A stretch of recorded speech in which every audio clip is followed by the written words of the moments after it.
This is Hockey Unfiltered with Todd Lewis. Yeah, it's going to be a busy Sunday. Couple of games on the schedule today as the Stanley Cup playoffs roll on.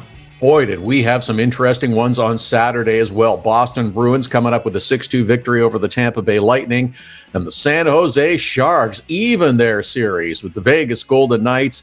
3-2, takes 2 OTs to decide a winner in that one.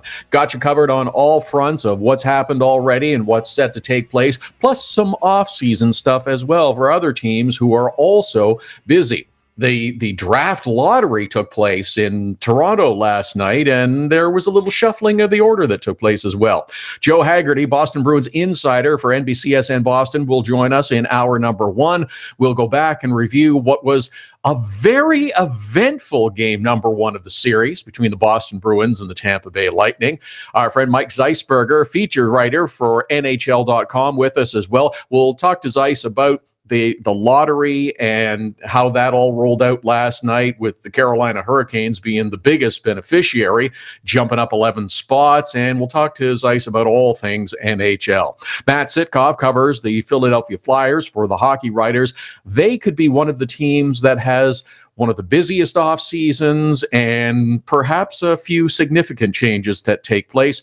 We'll talk to Matt about that. And Dan Rusanowsky, who worked late into the evening as the radio play-by-play voice of the San Jose Sharks in their contest against the Vegas Golden Knights, survives double OT, but yes, he said he'll be with us later on in the program as well. It's a full show. It's going to be a busy one with a lot of ground to cover and a lot of interesting stories as well. At Hockey Unfiltered, at Todd Lewis Sports, our Twitter and Instagram handles. We are here every Saturday and Sunday, 11 Eastern, 8 a.m. Pacific, at hockeyunfiltered.com. Also streaming live on the Hockey Unfiltered app. You can download it now at the App Store. It's all powered by Primetime Radio. So how are you doing on a Sunday morning? We're nearing the end of April. It's going to be May in just a couple of days. It sort of snuck up on me, but Maybe you've had not quite as much sleep as you had anticipated last night because of another double overtime game. Yes, Vegas Golden Knights again in game number 2 of the series, just as they did in round number 1 against the Los Angeles Kings. Double OT for the Vegas Golden Knights. This time it's the San Jose Sharks who were the opponents. And yeah, it was pretty good. It was really nice that we got this double OT game on the weekend. There's not as many people that have to get up early and struggle through a lack of sleep night and have to make their way into work. So that's good. I'm really enjoying this second round of the Stanley Cup playoffs so far. It's moving along, and we're just kind of getting our feet wet. But I am really enjoying the start of all 4 of these series right now. Boston, Tampa yesterday was great. San Jose, Vegas last night was good. We got a couple more on Sunday with Pittsburgh and Washington, game number 2 of that series, and also game number 2 of the Winnipeg Jets and the Nashville Predators. There's lots of intriguing and interesting storylines in each of these series. I'm looking forward to seeing how they play out. They've all got the capability to really draw people in and see some exciting, highly entertaining, highly skilled hockey out on the ice. It's a lot of what makes the game exciting, fun, great, and terrific, and wonderful to enjoy and watch. In addition, as I mentioned, there's a bunch of teams that have either missed the playoffs or were eliminated in the first round, and they are already starting to maneuver for next season and things that are going to be happening. We've seen coaches be hired and fired. Some others making news. It's a time for renewal and new growth, and teams are following along in that line. In yesterday, if you were watching the afternoon game between the Boston Bruins and the Tampa Bay Lightning, I was really surprised at the outcome and how that came together. I tweeted out yesterday at Hockey Unfiltered that with that Bruins victory Saturday afternoon against the Tampa Bay Lightning, across game 1s in the second round of the postseason, the visiting team won 3 of the 4 opening matchups. And I think that's pretty amazing. If you're the visiting team, you want to go in, sure, you want to steal one of the first couple of games, gives you a nice advantage. But Boston, Winnipeg, Pittsburgh, all managed to do it. All managed to steal home ice advantage from their opponent, take the series lead, head home with home ice advantage. That is a nice way to start the series if you are the visiting team. And I think everyone agrees that what we saw of the San Jose Sharks versus the Vegas Golden Knights in game number 1 was not truly representative of the type of team that the San Jose Sharks are. We all expected a better game in game number 2. This was not some great surprise that hit us last night when the two faced off. Game number 2, we're going to see a much better San Jose team. And we got to see an awful lot of them because we saw it go through one overtime. We thought it might have been decided then, but no, review went against that. We went to double overtime.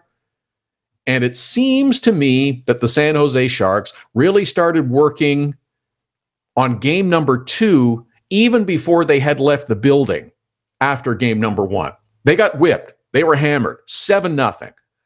And already the focus was on game number 2. They were not letting that linger. They were not letting them letting them bother them going forward. Pete DeBoer, post-game, very calm and open and pretty accurate in his assessment. Except we got throttled. And it went right down through the players. They were all conscious of what took place. They had a real business and professional approach to the next game and what had taken place in game number 1. Pete DeBoer said, yep, we lost big time. But it's happened to us before. It happens to every team. And when it's happened before, we've been able to reel it back in, get it back on the rails, and move forward pretty quickly, and we will do that again.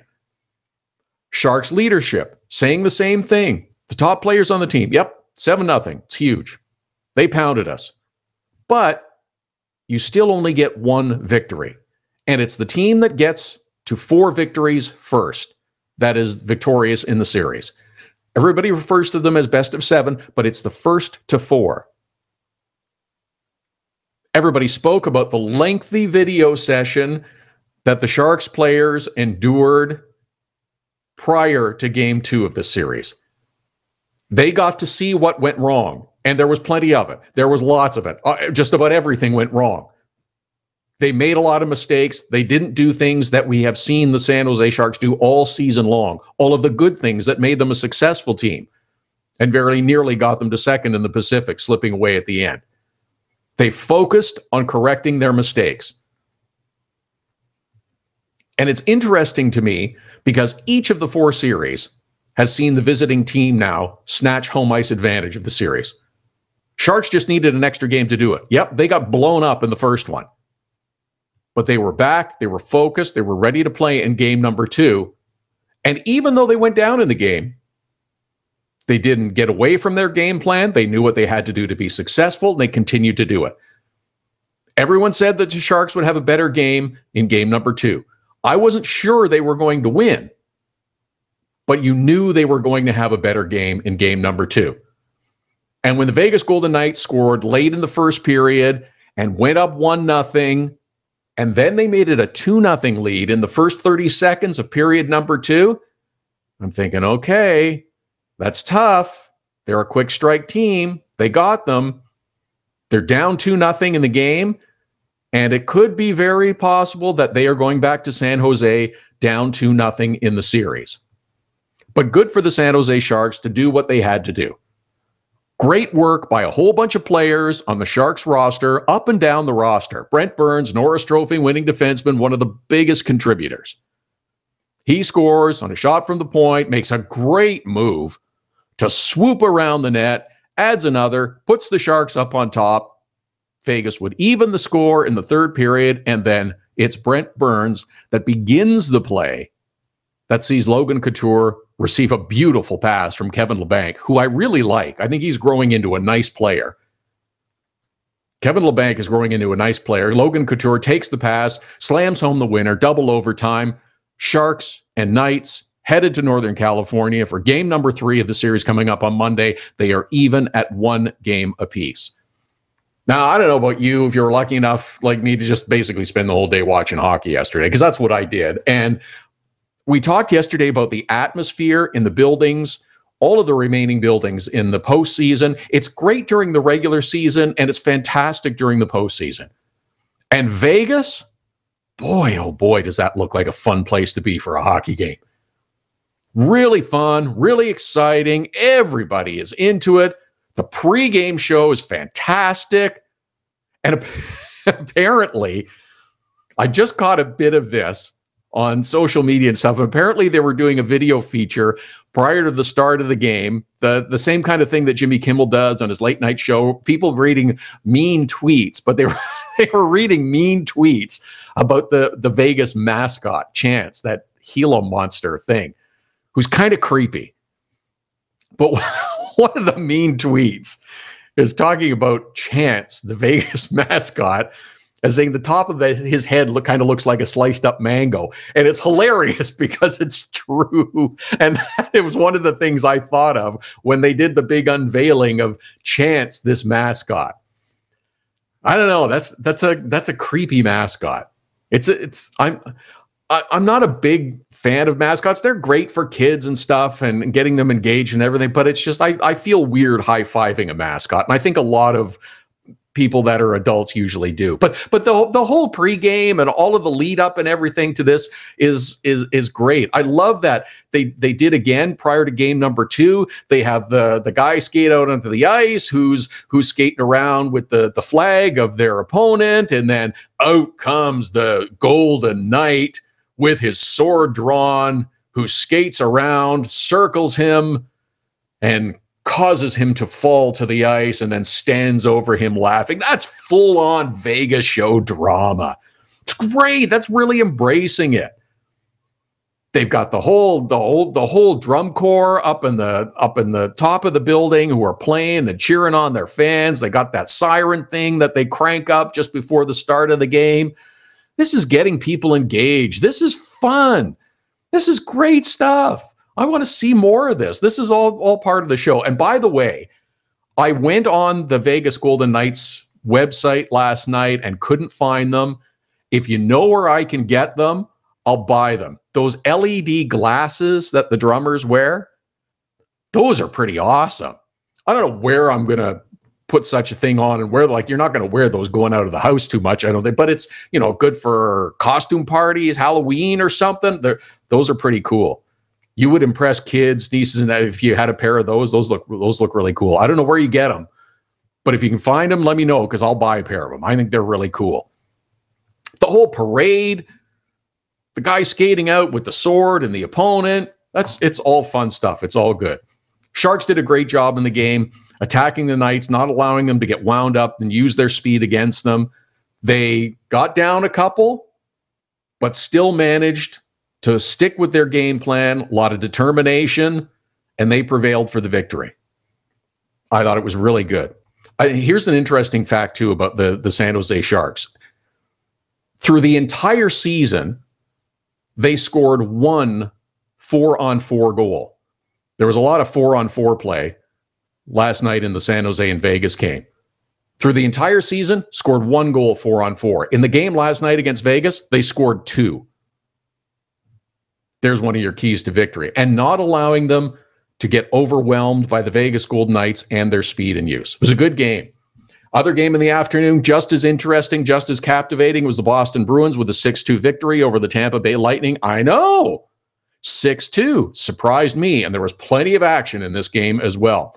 We'll talk to Joe Haggerty, Bruins insider from NBCSN Boston, in the next segment. Also coming up later on this hour, Mike Zeisberger from NHL.com, Matt Sitkoff later on in the program with the latest on the Flyers, and Dan Rusanowsky with more on this game between the San Jose Sharks and the Vegas Golden Knights. We'll get you set for today's matchups as well.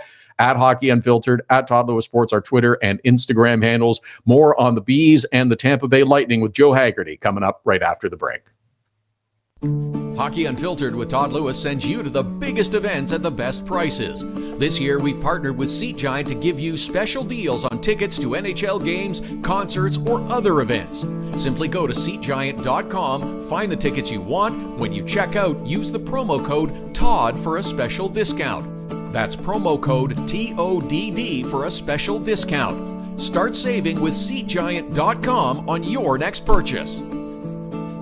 Get your business started getting more leads. 1-844-SEO-LEAD. The number to call if you want more online leads for your business is 1-844-SEO-LEAD. Search engine optimization can be the difference between success and failure. It's no coincidence which businesses are listed first in Google searches. Call 1-844-SEO-LEAD. Now it's even easier to nominate your dog as the Hockey Unfiltered Dog of the Day. We do it every Saturday. Send us a photo on Twitter or now on Instagram with the hashtag HU Dog of the Day. We choose a winner every Saturday. That's simple. Now on Instagram or Twitter, send us the photo using the hashtag HU Dog of the Day, and your dog could be the one added to our gallery on the website and Facebook page. It's the Hockey Unfiltered Dog of the Day every Saturday. Cutting-edge design for manufacturing, Nova Product Design. Industrial design, mechanical engineering and design. Nova Product Design provides experienced design for parts and assemblies, manufacturing, assembly, and serviceability. From plastic parts to sheet metal forming, mold and tool design, injection molding, and more. Nova Product Design. Visit novaproductdesign.com to learn more. So you had to get groceries, take your daughter to dance class, and a pipe burst in the kitchen. You missed Hockey Unfiltered with Todd Lewis. No problem. All of our shows are available as a podcast right after the show airs, so you can listen when life gets in the way of hearing us live. Subscribe through iTunes and get alerts as soon as the podcast is available, or go to our website, hockeyunfiltered.com, and listen. Plus, check out the other cool stuff. The Hockey Unfiltered with Todd Lewis podcast. Subscribe now through iTunes.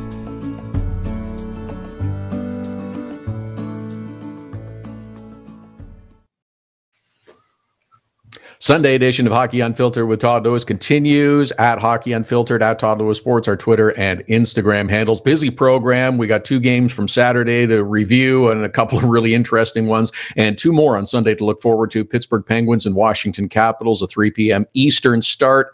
The Pens lead that series 1-0. Winnipeg and Nashville Jets on top in that series 1-0. That's a 7 p.m. Eastern start. Joe Haggerty covers the Boston Bruins and is the Bruins insider for NBCSN in Boston. You can follow him on Twitter at Hacks with Hags. And I think he, like many of us, were a little surprised at what occurred in Tampa in game number 1 of this series. He was really active on Twitter during the game. Joe, I'm not sure anyone predicted that we'd be taking Tuukka Rask and saying he had an amazing game, even with the bit of a meltdown that he had in the second period of this one. But he played really great, and he was one of the keys to the Bruins' success.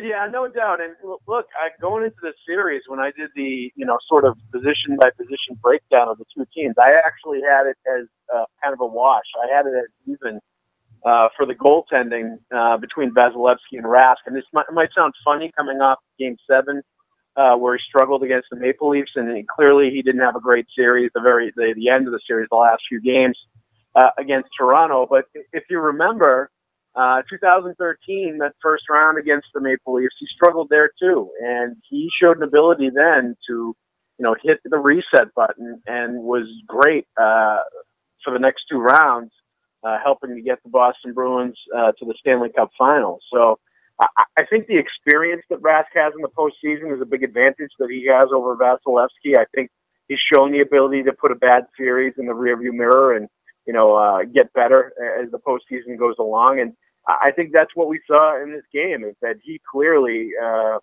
put to bed the games that he had against Toronto. Certainly seemed like he appreciated the fact that the team picked him up in the third period of that Game 7.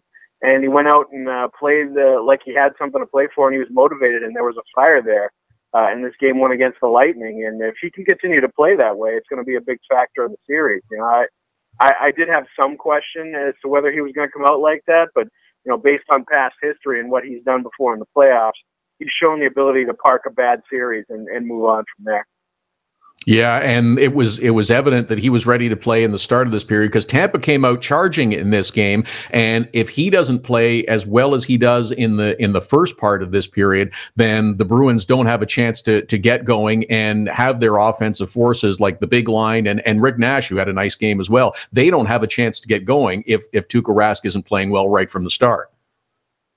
Absolutely, and that's where you need your goalie is when.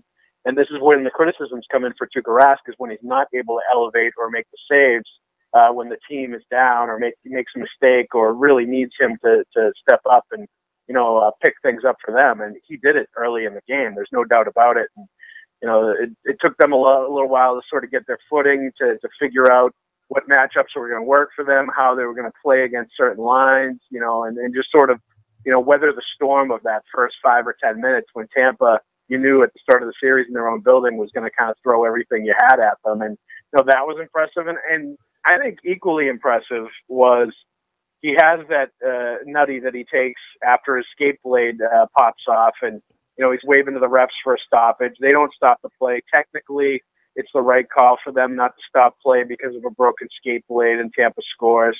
I have seen the refs blow the whistle before in instances like that. In Bruins games in the past. So the refs actually told Tuukka if they had seen it, they would have blown it dead, which is interesting, but that's neither here nor there. Either way, he gets aggravated clearly. He gets fired up. He guns the skate blade against the sideboards there by the penalty boxes and clearly got rattled and lost his cool in that moment and was angry.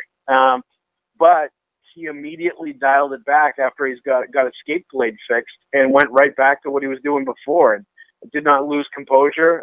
He regained the poise that he had, was extremely calm in between the pipes like he wasn't in Game 7 against Toronto. And I think the fact that he was able to get over that quickly and get right back into his, poised demeanor in that game was remarkable. And I think it was a big part of the win, too. I think things could have really gone off the tracks at that point. It was a 3-2 game if the goalie loses his cool and can't get it back. Instead, he did, and I think the Bruins gained confidence from that, and it's part of the reason where they ended up scoring those 3 goals in the third to take it. Joe Haggerty is our guest, Boston Bruins insider from NBCSN in Boston. You can follow him on Twitter at with Hags. Bruins big winners in game number 1 against their series with the Tampa Bay Lightning. Game number 2 of this series goes on Monday night. You mentioned the outburst in the third period. The big line got going. Patrice Bergeron has 2 goals and an assist. Brad Marchand has a goal and 3 assists. And David Pastrnak, of course, has the 4 assists. A lot was made about the matchup that Braden Point and whether or not they could handle it after seeing game 1 and the way that the Bruins kind of took over. I'm not sure if there is a line-to-line matchup that Tampa wants to look at for the Boston Bruins. Now, the Bruins have seen that line struggle a couple of times. They did against the Toronto Maple Leafs. Now, is it because of the matchup or is it because of what an opponent has to do or try to do to slow down that line, or are there just times that they simply take over games? Yeah, I think there's just going to be times where they're going to go nuts, and they're so good that they're going to be able to produce and score and dominate games when they're really feeling it. And, I think that's a little bit of what we certainly saw against Toronto. I mean, look, against the Leafs, there were games where they could get kept off the score sheet, and it was remarkable how every game that the Bruins lost, that top line didn't have any points and they were minus 16. But then you look, it was 9 goals, 41 points, and a plus 35 for that line combined in the games that they've won so far in the playoffs. So, they're really the bellwether for that team. There are times you're not going to be able to stop them. They're so good. They're so conscientious playing 2 ways. They're so creative in the offensive zone. They all scored 30 goals during the regular season. If they're really feeling it and they're confident and they're having a good night and they've got their good legs, it's going to be hard for anybody to stop them. Now, that being, it was interesting to watch last night because they got the 3 goals. They got the 11 points. But they only had like 8 shots on net, and they only had 11 shot attempts, that line in that game. They did not have the puck possession like they did against Toronto. Even when they were held off the board against Toronto, they were still having 20-plus shots on net, 30-plus shot attempts. They were really dominating possession. And I know Braden Point ends up with a -5 last night, but it was interesting to me that they seem to have more success, Tampa did, keeping the puck off of their sticks and keeping it away from them and not letting them, work the cycle game and really pound them in the offensive zone, yet they still got dinged for goals. It makes me wonder if it's funny to say this, they might be on the right track to slowing them down a little bit. This was just a game where that line capitalized on every chance that they had because their shots and their possession was way down. And, that's something you do want to do with that line. So it'll be interesting to see going forward how that works out and if Tampa makes big adjustments.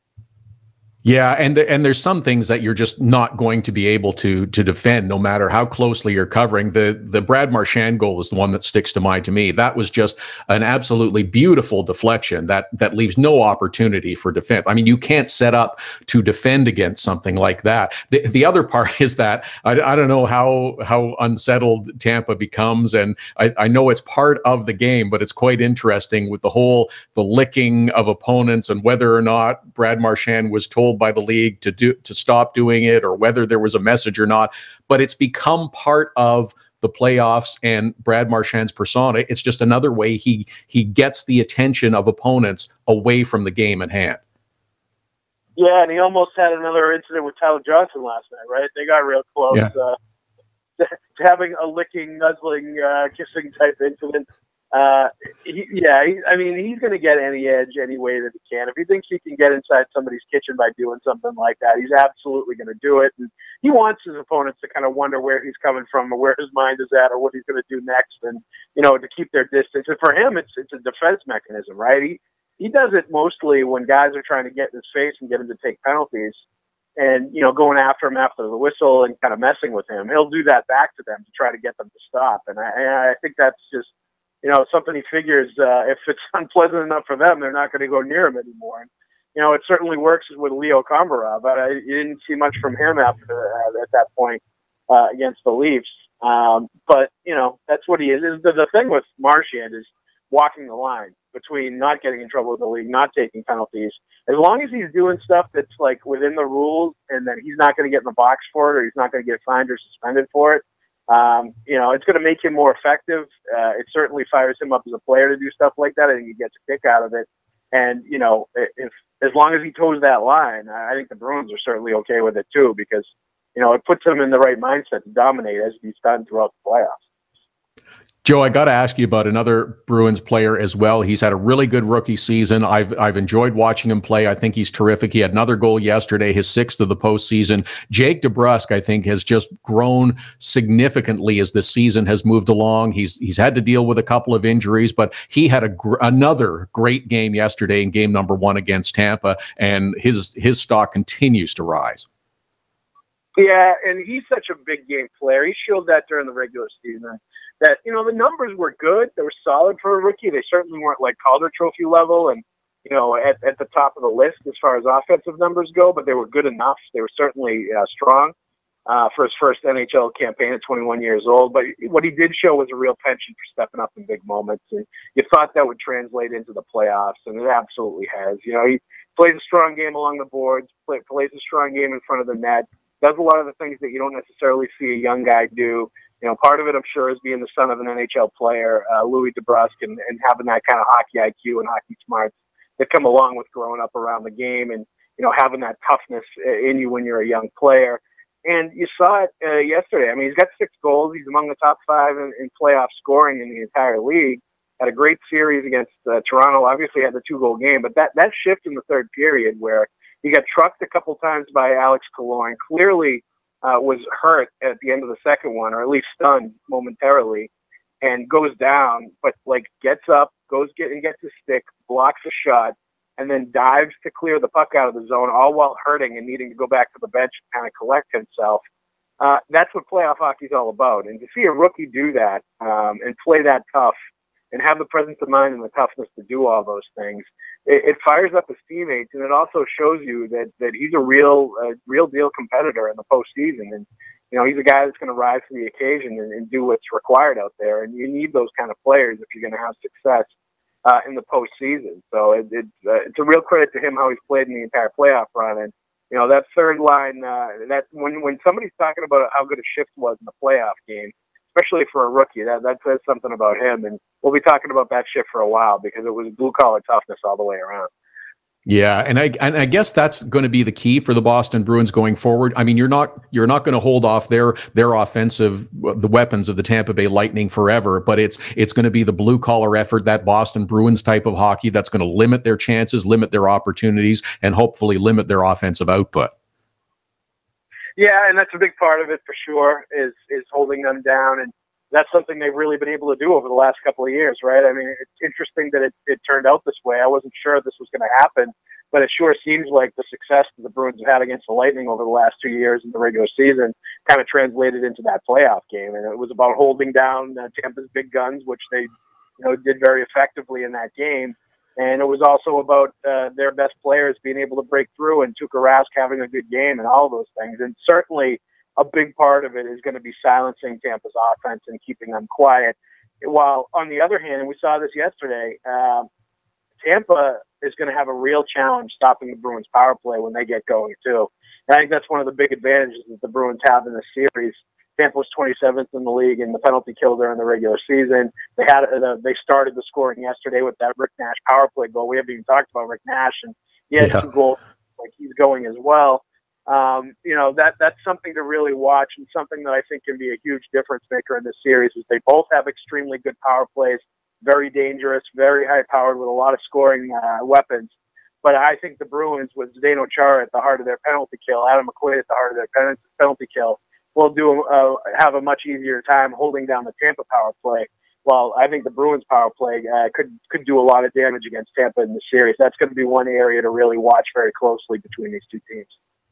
Joe Haggerty, Boston Bruins insider for NBCSN Boston, at Hacks with Hags, to follow him on Twitter. Great stuff as always, Joe. I appreciate the time and enjoy the conversation. I hope we can do it again soon. Absolutely. Should be a great series. Take care, my friend. Thanks, Joe Haggerty from NBCSN in Boston. That was a terrific game number 1 of this series. We're all expecting another good one in game number 2 as it gets set to go on Monday night before the series shifts back to Boston for games 3 and 4 on Wednesday and Friday. At Hockey Unfiltered, at Todd Lewis Sports, our Twitter and Instagram handles. Just getting started on the Sunday program. Coming up in our next segment, Mike Zeisberger from NHL.com will join us. We'll talk a little about the draft lottery that was held last night. Mike was there, and a few other things around the NHL. Matt Sitkoff with the latest on the offseason stuff with the Philadelphia Flyers, and Dan Rusanowsky, radio play-by-play voice of the San Jose Sharks. After double overtime, he's still making time to join us later on in the show. Hockey Unfiltered with Todd Lewis, back with much more after the break. Hockey Unfiltered with Todd Lewis sends you to the biggest events at the best prices. This year, we've partnered with Seat Giant to give you special deals on tickets to NHL games, concerts, or other events. Simply go to SeatGiant.com, find the tickets you want. When you check out, use the promo code TODD for a special discount. That's promo code TODD for a special discount. Start saving with SeatGiant.com on your next purchase. Get your business started getting more leads. 1-844-SEO-LEAD. The number to call if you want more online leads for your business is 1-844-SEO-LEAD. Search engine optimization can be the difference between success and failure. It's no coincidence which businesses are listed first in Google searches. Call 1-844-SEO-LEAD. Now it's even easier to nominate your dog as the Hockey Unfiltered Dog of the Day. We do it every Saturday. Send us a photo on Twitter or now on Instagram with the hashtag HU Dog of the Day. We choose a winner every Saturday. That's simple. Now on Instagram or Twitter, send us the photo using the hashtag HU Dog of the Day, and your dog could be the one added to our gallery on the website and Facebook page. It's the Hockey Unfiltered Dog of the Day every Saturday. Cutting-edge design for manufacturing. Nova Product Design. Industrial design. Mechanical engineering and design. Nova Product Design provides experienced design for parts and assemblies, manufacturing, assembly, and serviceability. From plastic parts to sheet metal forming, mold and tool design, injection molding, and more. Nova Product Design. Visit novaproductdesign.com to learn more. So you had to get groceries, take your daughter to dance class, and a pipe burst in the kitchen. You missed Hockey Unfiltered with Todd Lewis. No problem. All of our shows are available as a podcast right after the show airs, so you can listen when life gets in the way of hearing us live.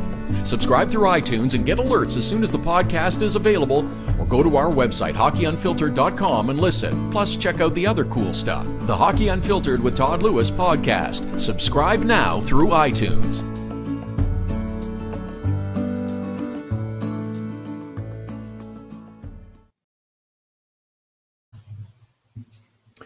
It's the Sunday edition of Hockey Unfiltered with Todd Lewis, here every Saturday and Sunday, 11 Eastern, 8 a.m. Pacific, at Hockey Unfiltered, at Todd Lewis Sports, our Twitter and Instagram handles. Getting set for 2 games on the Sunday playoff schedule. Afternoon contest with the Pittsburgh Penguins and Washington Capitals. Pens up 1-0 in the series. And the Winnipeg Jets in Nashville with a 1-0 lead. The evening game, 7 p.m. Eastern.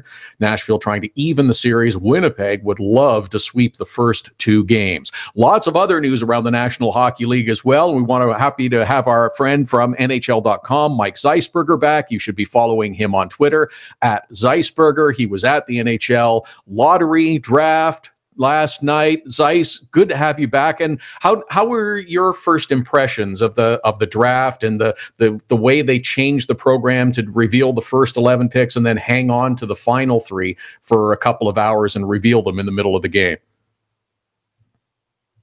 Well, thanks for having me on, Todd. Happy second round of the playoffs. And, I think it's pretty simple. It's all done for television. That's why they waited for to announce the last 3 picks in the second intermission of the Sharks Vegas Golden Knights game. It made for a little bit of fretting for the 3 guys that were there representing the teams. Mark Bergevin of the Habs, Don Waddell of the Carolina Hurricanes, and Jason Botterill of the Buffalo Sabres. But there was some drama there, and, by the time it ended, the Buffalo Sabres and their long-suffering fans, they finally had something to be happy about and to cheer about a little bit. Yeah, and I like the idea. I'm just not sure that it came off exactly as intended. I think it was great that Carolina got to move up and we had a little bit of intrigue revealed there. Maybe when we're doing these kind of drafts and selecting and lotteries and things, maybe we need to bring back those magic red cups that they had at the All-Star game and those drafts a couple of years ago. What do you think? Especially with the GMs, it'd be fun. Yeah, there'd be a lot of laughter in the room, that's for sure. I don't know how exactly the best way it is to do it, but with holding up the cards and it's a difficult thing. I mean, some of the GMs I know, Jim Benning of the Vancouver Canucks, when the Canucks fell, I believe they're picking 7th, if I'm not mistaken. They fell a couple of spots again. Jim Benning couldn't get out of that building quick enough, the GM of the Canucks. So, yeah, it's something that can be improved upon, but I do like the whole concept of the lottery and teams do have a shot to jump up. In the terms of the Buffalo Sabres, in 2014 and 15, they had the best odds of winning this. In 2014, the Florida Panthers jumped over them, and they got Aaron Ekblad. 2015, and I know this still stings for Buffalo fans, even though Jack Eichel was a great number 2 pick. But when the Edmonton Oilers kind of leapfrogged them to take and got the chance to take Connor McDavid, I know that was a severe dent to the psyche of some of the best hockey fans in the league who come from Buffalo. So last night, the Sabres getting the chance to win and, chance to get a shot at Rasmus Dahlin, who appears to be the bona fide number 1 choice by most everybody to be the first overall pick, the young Swedish defenseman.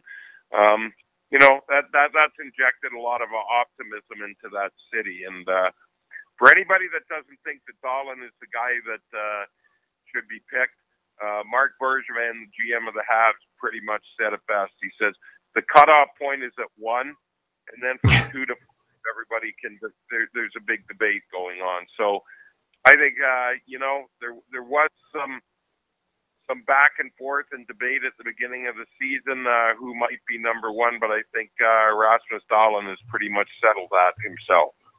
Yeah, I would agree, and I think it's good for Buffalo as well that with Dahlin and Jack Eichel and a couple of other pieces that hopefully they start moving in the right direction. And I think Jason Botterill has seen what needs to be done and is in the process of starting to do it. Mike Zeisberger is our guest, feature writer for NHL.com. At Zeisberger is how you follow him on Twitter. So let's look at some of the playoff series that are going on right now, and I love all four of the second round series as well. And perhaps one of the most intriguing, well, especially for Canadian fans right now, is the Winnipeg Jets stealing game number one against the Nashville Predators. Stealing might be appropriate, too, because it was Connor Hellebuck with 47 saves, who was outstanding. But I also think there's a lot of people that are just now starting to realize how good this Winnipeg team is, and they're going to be a good team for a long time to come. And this should be a great series between they and the Preds. No, I think they have an outstanding team, Todd, and I actually, at the beginning of the playoffs, my pick for the Stanley Cup final was the Penguins and the Winnipeg Jets, with the Penguins winning. But the Jets, they just have so much depth. Dustin Byfuglien is playing. I have to go back to remember in 2010 when he was playing for the Chicago Blackhawks, and he was causing all sorts of havoc. He's doing that again, but he's staying within the lines, not getting a lot of penalties, and that is a big, big difference maker at the back end. And then, we can go up front, whether it be Connor, Ehlers, Scheifele, Laine, like Wheeler. The list just goes on and on and on. But you brought up a great point in Connor Hellebuck. I remember being at the first game of the season when the Maple Leafs played in Winnipeg. And I remember before that game looking at the two rosters and going, Toronto's getting a lot of the hype. This Jets team is pretty much has just as much young talent as the Leafs do. You just wondered about the goaltending. And Mason started that night. He got the hook. Hellebuck, I believe, came in, but Toronto won that night 7-2 or 7-3. But the first 15 minutes of that game, Todd, the Jets outshot the Leafs something like 18-5. Could not score because Freddie Anderson stood on his head. So there you see an example of one team getting goaltending as opposed to the other one. But I always thought if they can get any goaltending, this Jets team is going to leave its mark on the Western Conference in the National Hockey League. And it's been a coming out party for Connor Hellebuck. And, full worth to him. He's really, really backstopped this Jets team. But I don't expect, maybe today the game will be one-sided, but this series isn't going to be one-sided like this. I mean, when this series gets back to Winnipeg, and by the way, I'm going to have the privilege of picking up this series for games 3 and 4 in Winnipeg to the end of it, and I'm looking forward to it because the Jets are going to push back, especially when they get onto home ice, and I think this is going to be a fascinating series and a long series. Yeah, I agree. And I think that's the best part about it, is that we're going to get 6 or 7 games of this. Maybe we'll see a little overtime too. And the other thing that I've really enjoyed about the postseason so far, we got a taste of it in Nashville. As you mentioned, we will again in Winnipeg. The atmosphere in both of these buildings is going to be some of the best in the postseason. Definitely. And I got to say, Todd, like Game 7 the other night in Boston against the Maple Leafs, I mean, that barn just rocked. It was so loud, and like you said, that's the best. That's the best thing about the playoffs. And I'll go back even to Toronto. I give Leaf fans a lot of credit. Last Monday, we know what happened, the tragedy that happened in Toronto, with the 10 people losing their lives by the driver of the van that went onto the sidewalk. And I had talked to Brendan Shanahan before or after that game, and they had considered whether to play the game or not, and he said, it would have been wrong. he said, I thought about it would be wrong to play this game, but it would be more wrong not to do it. Your city has to do what it does, and you have to honor that. And that all the fans went to Maple Leaf Square that night under heightened security and created a wonderful atmosphere, not only outside the building, but those in the building. It was amazing. And that, you know what? I mean, the sport is something that brings us all together and serves as a distraction in good times and in bad. Toronto fans deserve a lot of credit for that. And, like you said, the playoffs are a time where not only the players crank up their games, but the fans do too, and it provides wonderful theater. Our friend Mike Zeisberger, I'm going to brag on for just a second. I tweeted out the link to Mike Zeisberger's story about game number 6 in advance of it, and his comments are expanded on further on a piece that he did for NHL.com. It was fantastic, Mike. That was a really terrific piece. We put it up on our Facebook page as well, and if you haven't seen it yet, I'll encourage you to do so. It really captures what's going on in the city and the role that the Leafs and sport plays in society. It was a really, really good piece. Regrettably for Leaf fans, they went on to lose Game 7 once again after having a lead in the third period. It went away against the Boston Bruins, and now already just a couple of days later, after the final clean out in media availability, there is all kinds of speculation about what's going to happen with the Toronto Maple Leafs in this offseason, the future of those that play on the ice, plus those in the front office. There will be no shortage of stories, both real and manufactured, I suggest, over the next few months, Zeiss. No, first of all, thank you for the kind words. And no, you know what? I mean, there won't be. I mean, it's going to be very fluid. Number one is what is the future of Lou Lamoriello? We've all heard a lot about assistant GM Kyle Dubas being groomed for the job. Colorado came knocking last year, wanting to talk to him, and the Leafs did not grant permission. So that kind of was an indication that, hey, they want to keep this guy. In my own personal opinion, I would keep Lou Lamoriello if he wants to keep doing the job. If it ain't broke, don't fix it. He couldn't go onto the ice and play for these guys, but I think he's done a pretty good job. Is anybody questioning that Patrick Marleau signing now? I mean, he was one of the players in that series, and the mentorship that he's shown to guys like Marner and Nylander have been outstanding. But if they give Dubas a job, the one concern that I have is that where is that going to be Mark Hunter, the other Leafs assistant GM? I've had scouts and executives from other teams telling me that when the Leafs brought in Mark Hunter, that was their best free agent signing in 20 years. He's the guy that pushed that they draft Mitch Marner. He's the guy that's restocked this farm system the way to the place that it is today. And there's a lot of speculation that if Dubas gets the job, would Mark Hunter stay? And that would be my only concern, Todd, is the fact that if Dubas gets this job, no Lou Lamoriello, potentially or possibly no Mark Hunter, you're whittling away 2/3 of your brain trust. And there's a lot of smart people in there, and Dubas tops the list. But you just have to wonder, is that too much change, and is it going to affect the team? But I guess we'll have to wait and see, because there's never any shortage of storylines and soap operas when you're with the Toronto Maple Leafs.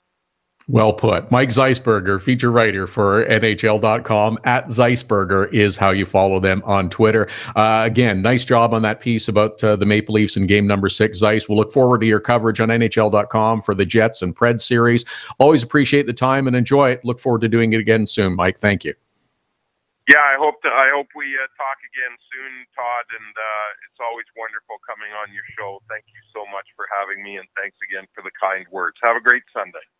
Thank you. Appreciate it. Mike Zeisberger from NHL.com. Again, we tweeted out the link to his piece in advance of Game 6 and the role that the Leafs played in helping the city heal. It's up on our Facebook page as well. At Hockey Unfiltered, at Todd Lewis Sports, our Twitter and Instagram handles. Yeah, there's no shortage of stories, both real and, well, we'll call them manufactured, about the Toronto Maple Leafs. Maybe we'll try and squeeze in a couple more comments and thoughts on that because there's been plenty to chew on over the last few days. We'll continue to look back on Saturday's action in the Stanley Cup playoffs, get you set for Sunday's games as well.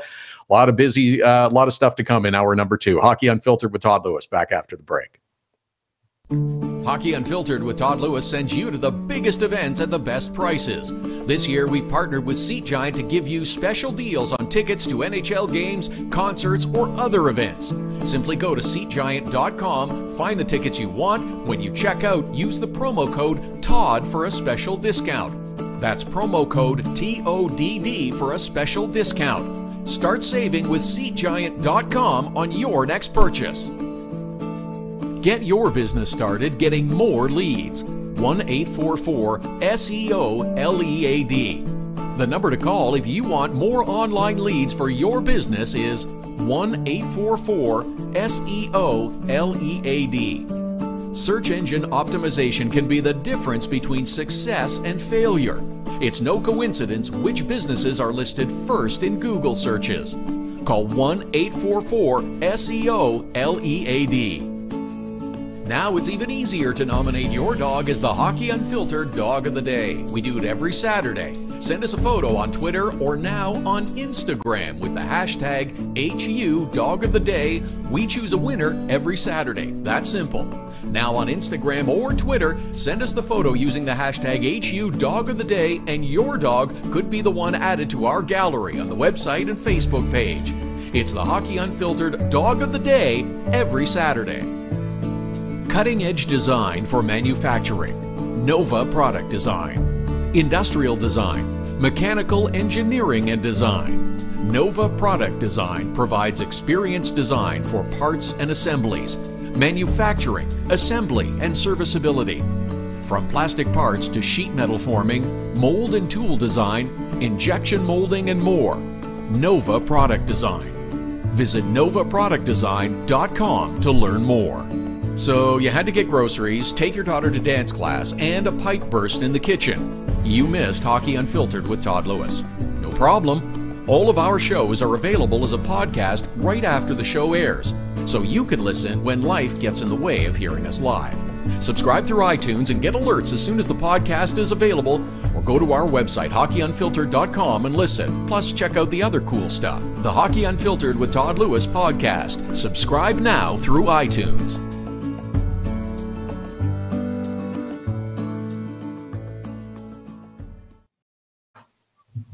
Hockey Unfiltered with Todd Lewis, cruising up to the top of hour number 1. Ahead in hour number 2, Matt Sitkoff from the Hockey Writers will join us. We'll look back on the Philadelphia Flyers season, what lies ahead for the Philadelphia Flyers over the summer.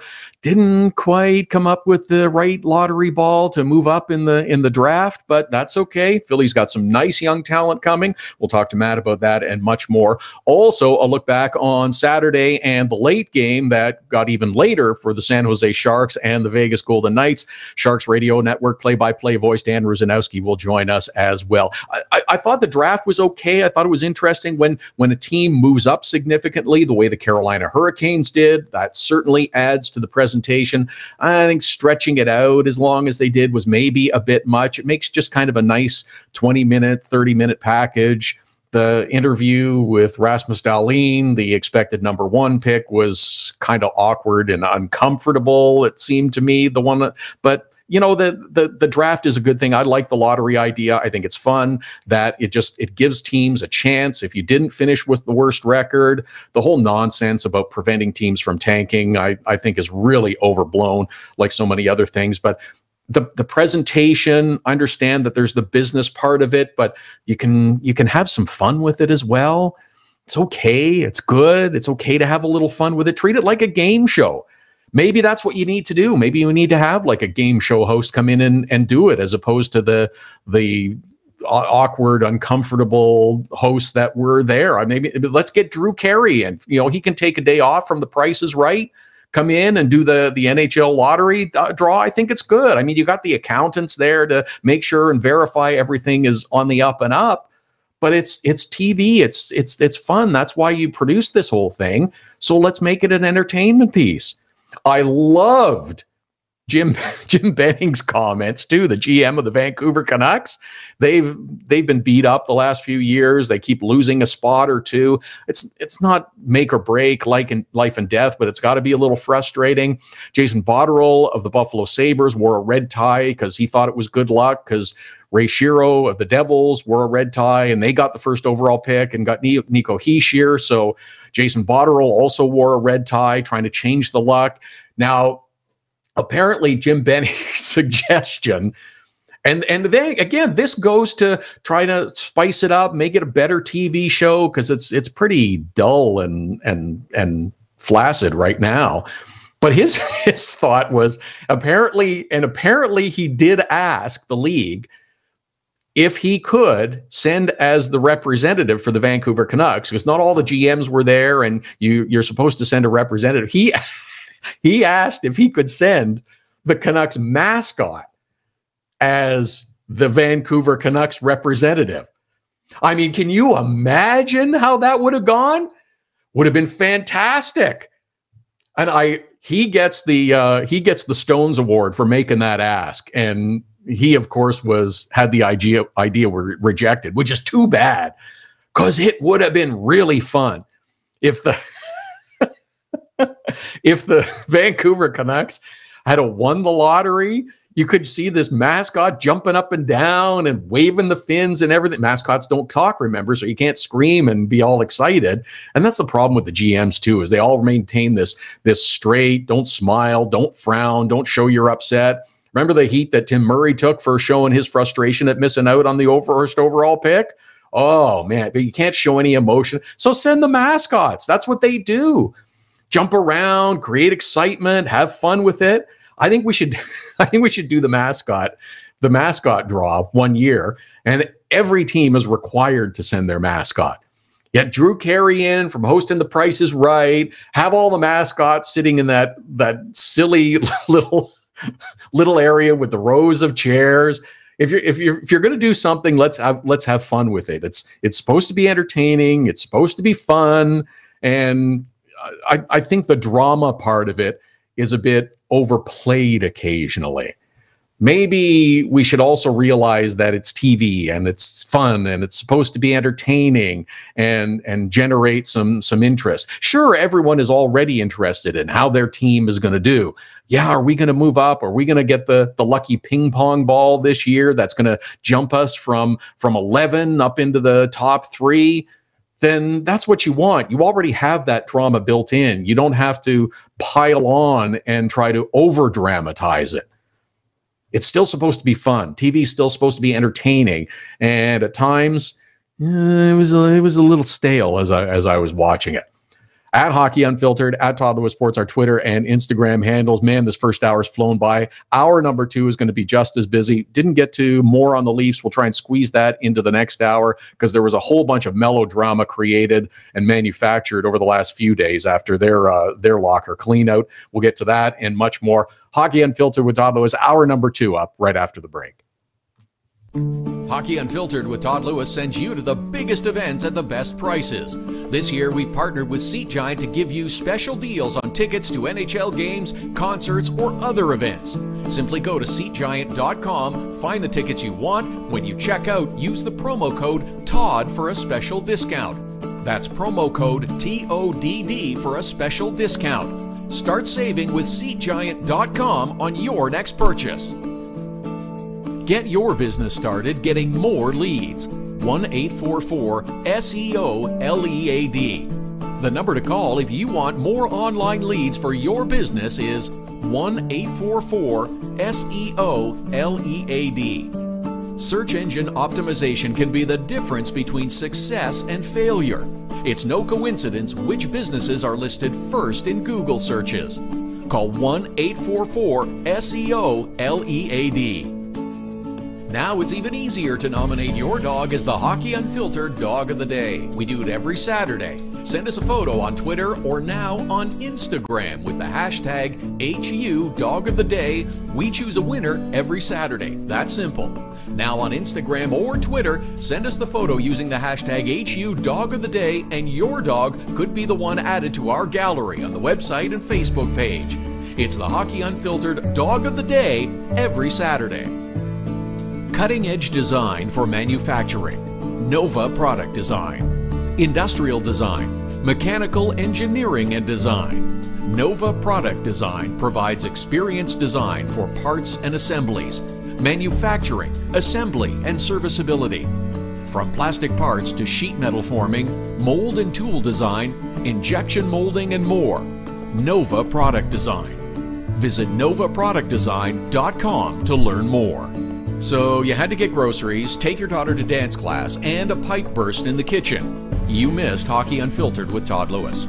No problem. All of our shows are available as a podcast right after the show airs, so you can listen when life gets in the way of hearing us live. Subscribe through iTunes and get alerts as soon as the podcast is available, or go to our website, hockeyunfiltered.com, and listen. Plus, check out the other cool stuff. The Hockey Unfiltered with Todd Lewis podcast. Subscribe now through iTunes.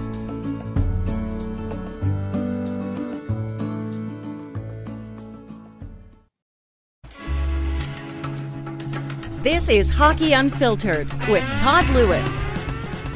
What a fun show today. First hour was real busy, real fun, enjoyed it, a few laughs, some serious stuff, good info as well. Same in store for you in hour number 2.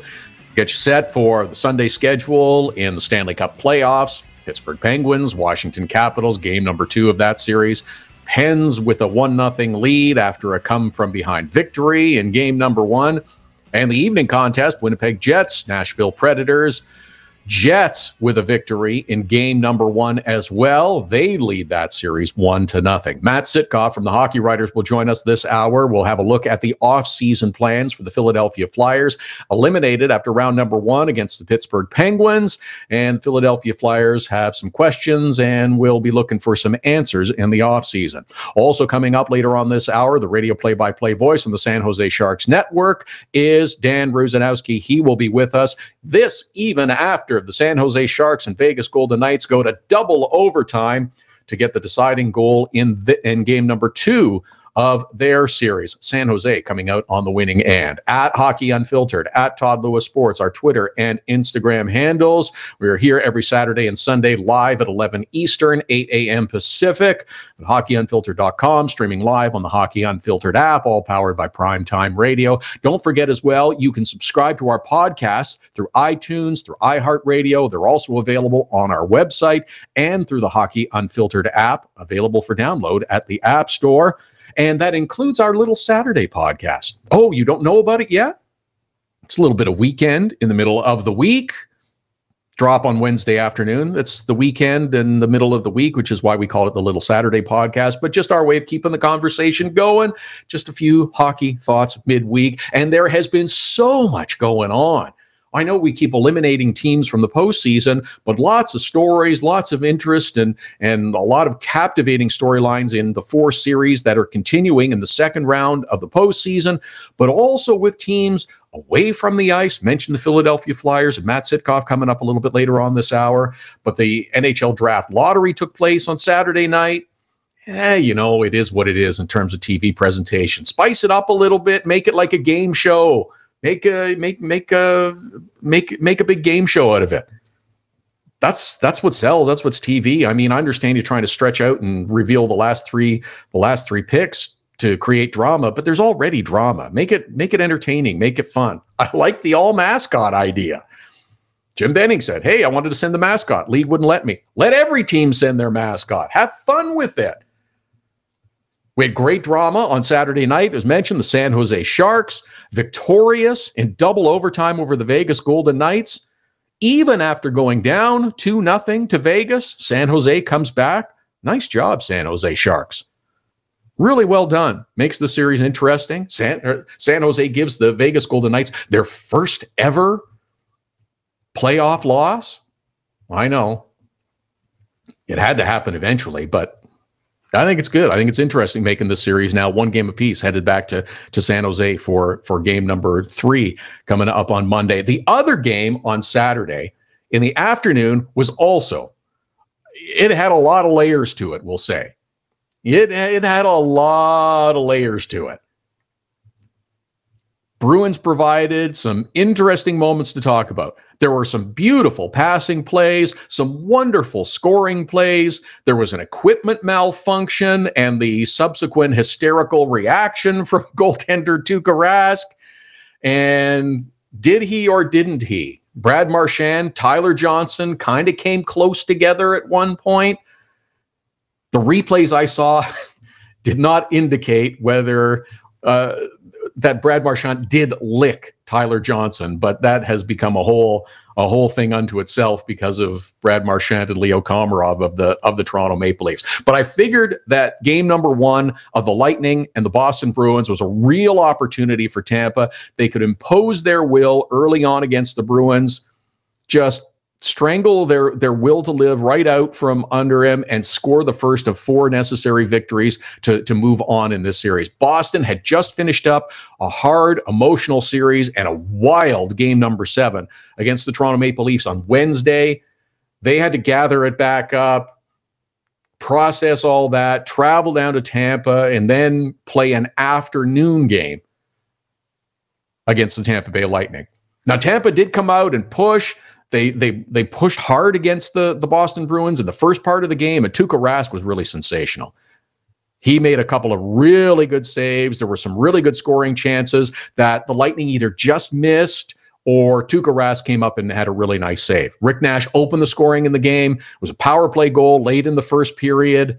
And then early in the second, Patrice Bergeron finished off one of those nice passing plays that I was talking about, makes it a 2-0 game for the Boston Bruins. And then it gets a little wacky. That offensive force for the Lightning, when you need a goal, when you're thinking, who's going to give us that boost? Well, it's going to be this guy, Dan Girardi. Yeah, I know. But his shot found its way through from the point. It went in.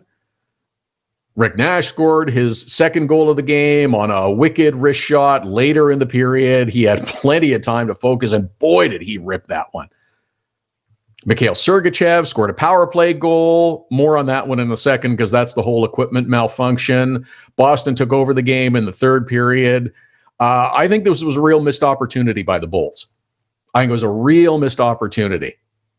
They did try to push the pace, but I didn't feel that they came out with the urgency that I expected, that we're taking over this game. We're not giving you the opportunity to get anything going. We're taking over and we want this game more than you do. I didn't feel that from Tampa as I watched the first period in the early part of this game. This kind of goes back to their first series against New Jersey. They didn't play up to their capabilities for long stretches for part of that series. Boston will slay you if you don't play at the top of your game. And they showed that in game number 1. This was a wake-up call for Tampa. And I suspect as much as the Sharks did in game 2 versus Vegas, we'll see a much better effort by Tampa in game number 2 of the series on Monday night. Now, a couple of other incidents in this game that's worthy of further discussion. Boston had what looked like their third goal of the day disallowed. Brad Marchand ripped a shot past Andrei Vasilevsky. It was in before he could move. It was into the top corner. But as quickly as the puck was in the net, referee Dan O'Halloran waved off the goal. He had fingered David Pasternak for a cross-checking penalty in the corner behind Marchand. And the instant that Marchand touches the puck, the play is dead. So there's no goal. Now, this, of course, had me and many others screaming with outrage, and it's not because I'm cheering for Boston. It's because of the ridiculous, inconsistent enforcement of and calling of penalties that we have seen throughout the first 2.5 weeks of the postseason, and in fact, for much of the regular season as well. With all that was allowed to go on the ice, minus punishment prior to this so-called offense, it makes absolutely no sense. This is the frustrating part for players, for coaches, executives, and most importantly, fans. If you want to go to the definition of cross-checking in the rule book, okay, what Pasternak gave Tyler Johnson was valid. But there were other, more egregious penalties where play was allowed to continue, and this continues to be mind-numbing to me. This is not how to run and officiate a game. You let stuff go and then all of a sudden arbitrarily decide, nope, I'm going to call this one. Here's how to run a game smoothly. Call the penalties in the rule book. That's what it's there for. Players, coaches, all understand that. Fans understand that. When you make it a moving target from night to night, period to period, sometimes shift to shift, you look like an ass and you make the game look like an inferior product. Makes me crazy that referees decide that they are the ones that are going to interpret the rule book as their method of managing the game. This is just one particular instance. I've seen it numerous times. So have you, watching games. You look at it, you shake your head and say, wasn't that a penalty? Or how come that blatant penalty is not being called? Later on in the game, Francis Ron, give him credit for making the right call, though, on an unusual play. This is the one I was referring to earlier. Tampa on the power play, Tuukka Rask makes a save off his skate, and in the process loses the blade on his left skate. He's shouting at the referee to blow the play dead, but it is allowed to continue, and that's when Mikhail Sergachev scores his goal. Tuukka Rask goes ballistic, winds up. Now, I'm not condoning this, but it does look kind of funny, because Tuukka winds up picking up the blade that has separated from his skate and chucks it across the ice towards the boards. That's not a good move. I mean, I know axe throwing is becoming really popular at clubs and stuff as a social activity, but this is not the place to be doing this sort of thing. That actually could have and probably should have been a penalty. But the rule is clear. I believe it's 14.1, says that an equipment malfunction is no reason to stop play unless it is a safety issue. If the goaltender loses his mask, that is a safety issue. Strap comes off. We've seen that play blown dead. Now, again, go back to consistency, consistently inconsistent. There have been times when I've seen the play blown dead. Player loses a skate blade, referee blows the whistle. Either you're all in or you're all out. Let's have it one way or the other. That's why the rule book is printed in black ink on white paper. You can't have gray areas and interpretation of this call or any call. After that, though, Tuukka Rask was great. He was focused, continued to play well for the Boston Bruins. I think, though, when he was asked about the incident in the second period with the skate blade by Brian Boucher on the NBC broadcast, I think the NBC censors and probably Brian Boucher were pretty happy that they heard Tuukka Rask say, oh, the frickin' blades. That could have gone badly really quickly. Other interesting moment in game number 1 of this series between the Boston Bruins and the Tampa Bay Lightning. Lightning are down 3 in the third period, and on the power play, there's about 7 minutes left, and John Cooper decides he's going to pull Andrei Vasilevsky. Jake DeBrusk wound up going down the ice, scores an empty netter, and that completes the scoring. 6-2 is the final. And John Cooper took some grief for pulling the goaltender. I like the idea. Tampa had nothing going on in the third period. You got nothing to lose. You're down 3 goals. What does it matter if you lose by 3 or 4?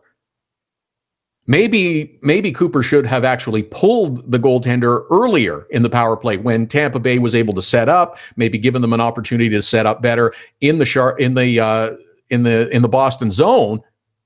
But what's the big deal about pulling your goaltender? You got 7 minutes left. You got 3 goals to get even, and you're on a power play. And I'm hearing this, I don't know what he's doing. There's still a lot of hockey to be played by the time the goal went in. There was 6 minutes left. No, there's not. 6 minutes left in the game. You're down by 3 goals. That's not a lot of hockey. Let's be realistic. I'm liking this. You coach differently in the playoffs than you do in the regular season. It's first to win 4. Now, not saying pulling the goalie and having a 6-on-4 power play is going to be the key to a third period comeback, but it gives you something to build on. Maybe it doesn't help in game number 1, but maybe it helps in game number 2. And your objective is to win 4 games faster than the other team. I like this move. I think it was a good move by John Cooper. Didn't work out. A goal went in the empty net. Who cares? Oh, we lost by 4 instead of 3. That's really going to impact us. I think it was a good move. I'm interested to see what we get from Tampa against Boston in game number 2. I'm interested to see what comes up in game number 2 of the Pens and Washington on Sunday afternoon, Jets and Nashville on Sunday night. Other teams, though, are already working on their offseason. One of those, the Philadelphia Flyers. We'll talk more about the Flyers and their offseason plans with Matt Sitkoff from the Hockey Writers. Later on this hour, Dan Rusanowsky, radio play-by-play voice of the San Jose Sharks, with us to give us the latest on the Sharks and Vegas. That series even at 1 apiece. At Hockey Unfiltered, at Todd Lewis Sports, the Twitter and Instagram handles. Hockey Unfiltered with Todd Lewis. Back with more after the break. Hockey Unfiltered with Todd Lewis sends you to the biggest events at the best prices. This year, we've partnered with Seat Giant to give you special deals on tickets to NHL games, concerts, or other events. Simply go to SeatGiant.com, find the tickets you want. When you check out, use the promo code TODD for a special discount. That's promo code TODD for a special discount. Start saving with SeatGiant.com on your next purchase. Get your business started getting more leads. 1-844-SEO-LEAD. The number to call if you want more online leads for your business is 1-844-SEO-LEAD. Search engine optimization can be the difference between success and failure. It's no coincidence which businesses are listed first in Google searches. Call 1-844-SEO-LEAD. Now it's even easier to nominate your dog as the Hockey Unfiltered Dog of the Day. We do it every Saturday. Send us a photo on Twitter or now on Instagram with the hashtag HU Dog of the Day. We choose a winner every Saturday. That's simple. Now on Instagram or Twitter, send us the photo using the hashtag HU Dog of the Day, and your dog could be the one added to our gallery on the website and Facebook page. It's the Hockey Unfiltered Dog of the Day every Saturday. Cutting-edge design for manufacturing, Nova Product Design. Industrial design, mechanical engineering and design. Nova Product Design provides experienced design for parts and assemblies, manufacturing, assembly, and serviceability.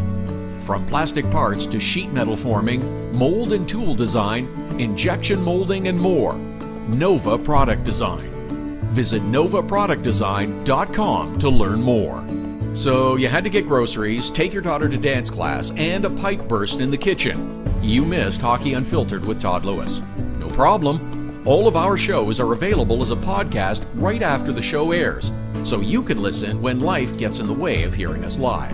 Subscribe through iTunes and get alerts as soon as the podcast is available, or go to our website, hockeyunfiltered.com, and listen. Plus, check out the other cool stuff. The Hockey Unfiltered with Todd Lewis podcast. Subscribe now through iTunes.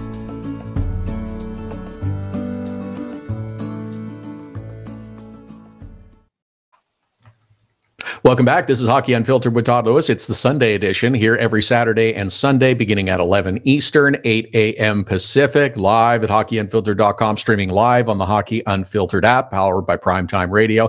Before the top of the hour, Dan Rusanowsky, the radio play-by-play voice of the San Jose Sharks, will join us. We'll review last night's double overtime game between the Sharks and the Vegas Golden Knights. That series now even at 1 game apiece. Pittsburgh Penguins were victorious in eliminating the Philadelphia Flyers from the postseason in round number 1, and now the Philadelphia Flyers begin the task of looking at next year in the 2018 and 19 season. Matt Sitkoff covers the Philadelphia Flyers and the National Hockey League for the Hockey Writers. You can follow him on Twitter at @MSitkoffNHL. Good to talk to you again, Matt. It's been a little while, but I suspect you're going to have a very busy offseason following all the possibilities of what Ron Hextall might do with the Philadelphia Flyers for next year. Todd, it is great to be back talking hockey with you. It is going to be a very, very busy offseason. I think for Ron Hextall, in his 5th year now as general manager, it's going to be probably one of his most important. You look at what he's done in his career as a GM. All he's done so far is move out long-term salary cap space. We saw it right away with Scott Hartnell, who moved out 4.75 for 5 years. Coburn, Pronger, LeCavier, and then last year Braden Shen. We've already got reports that the salary cap's going to move up to 78 to 82 million. That gives them 20 to 24 million dollars of cap space. That's a lot of room to play with for a team that usually likes to spend towards the cap, and they really haven't the last couple of years because of those bad contracts that he had to get rid of. His biggest moves as a GM, let's run them down, right? It's signing in Gudas or trading and signing for Gudas and Jordan Wheel, signing Dale Weiss, and of course the goalies, Brian Elliott and Michael Neuvirth. I think for him, this is going to be a tremendous offseason to kind of spread his wings, see what he can do. And I think, honestly, they might be in some of these big talks like John Tavares or, let's say, Erik Karlsson. Whoa, you have just captivated the Flyers fans for the rest of the summer. And with that amount of money, I can see that being a thing for the Philadelphia Flyers. But at the same time, you don't want to lose sight of what Ron Hextall has done, is that draft and develop good young talent. We're really starting to see it come through on the blue line with Shane Gostisbehere, Ivan Provorov, Robert Hagg, and there's more talent coming. Is the same level of talent coming at the forward positions as well? I think for sure you're going to see, obviously you saw it right away with both Travis Konechny and let's not forget Nolan Patrick. I mean, that was to win that draft lottery and then be able to get a guy like Nolan Patrick who you could put right into the lineup right away. I think you look at their AHL team right now and you've got to be excited about some prospects. We saw it right away with Oscar Lindblom. He came in, fit a role in a top 6 role with Nolan Patrick and Jake Voracek. Pay attention to the AHL playoffs right now because he already in 2 games, he has 3 points. Also, Mike Vecchione. We talk about centers and then probably needing some sort of center depth, and his Ron Hextall's going away party was saying, all right, what are we looking at? Maybe looking at some sort of center depth, maybe looking at someone who can kill penalties. Mike Vecchione right now is doing that really well for the AHL Lehigh Valley Phantoms, and he has 4 points in 4 games played. That's good news for the Philadelphia Flyers. Now, a second ago, you also mentioned goaltending, and that seems to be something that has plagued the Philadelphia Flyers for decades. We'll say that Brian Elliott was good when he was healthy and was one of the reasons that the Flyers were able to bounce back and get themselves into postseason contention. Yes, he missed the last 7 weeks, save for the last 2 games of the season because of that injury, and I don't think he was fully healthy. He's certainly not the answer long-term. Alex Lyon, though, does appear to be the answer long-term for the Philadelphia Flyers. Well, yeah, I would say so. I think for them, goaltending obviously has been, like I mentioned before, it's kind of funny that his 2 biggest moves, let's say, are bringing in Michael Neuvirth and Brian Elliott, and then to some extent Peter Mrazek when, they really had a lot of injuries at the goaltending position. And he, though he struggled, he served a purpose, got them into that playoff spot by winning, 5 games for them. I think for them, that's where I look at, like, everyone, all the Flyer fans are like, oh, they're going to buy out Yuri Laterra. And in Ron Hextall's press conference, he was like, no, we're probably not going to. I see a prime candidate for a buyout position, a buyout contract for this offseason for the Flyers, Michael Neuvirth. $2.5 million, 1 year left. If you buy him out, that does open up a space for the guy you just talked about, Alex Lyon, or maybe Anthony Stolarz, who is coming off an injury-plagued season.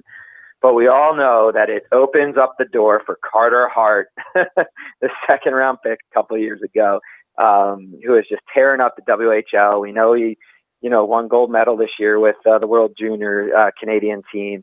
So I do agree with you. I think you look at it as maybe Carter Hart's 2 years away this year, maybe next year. All great goaltenders had to, serve their time in the AHL. Look at Matt Murray. Look at some of the other guys. So you buy out Neuwirth, you have Elliott, who is solid, you have Lyon and Stolarz battle for the backup position, and then you have Carter Hart and the loser of that backup position down in the AHL next season. Yeah, okay. I'll give you that. That makes sense. You're right, and that gives you a natural progression plan, and it's proven to be successful for the Flyers because they had that with, I mentioned the defense core a little bit earlier. It takes time, and Ron Hextall has preached that just be patient. We're going to draft and develop, and it's going to work out. And we're starting to see that. And I guess the worst thing they can do, though, is become impatient with the process. Yeah, I think for sure. I think you really have to be patient. I mean, you look at the amount of draft picks they've had. They've had 34 draft picks in the last 4 years. 34 draft picks in the last 4 years with Ron Hextall at the helm. They have 2 first-round picks this year, 14th and 19th overall. I mean, that is, two more great prospects you're gonna add to the fold. I think you've got to have some patience. But at the same time, I think this team, with the core of Claude Giroux, with the core of Jake Voracek, and the forward core of Wayne Simmons, those 3 players, you have to take advantage of them in their prime. And we saw it with Claude Giroux this year, and we saw it with Jake Voracek all having career years. We saw it with Sean Couturier having a career year. So at some point, Ron Hextall has to make a move that says, I'm going to take this aging core that I have, and I'm going to take these great prospects that I have, these great young players, and give them another tool to be successful. And that, like I said, that could be in a John Tavares, it could be an Erik Karlsson. I also look at guys like, centers to target, and Riley Nash from the Boston Bruins. This guy's a 28-year-old unrestricted free agent. He didn't really find his footing with the Canes, but has found a great role with the Bruins. Career year, kills penalties, wins faceoffs.